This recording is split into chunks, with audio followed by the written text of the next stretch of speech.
We didn't have opportunity to have mass every day because of lack of priests, and they are very busy because they have more than 50 stations.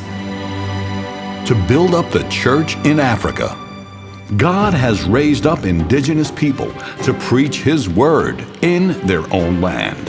When I saw a priest moving around in our village, I found myself inspired by the priest and the catechists who were there, and felt that I wanted to become a missionary. The new original series, Chosen, brings you the dreams and hopes of these homegrown missionaries. We feel and experience the love of Christ in what we do as daily activities.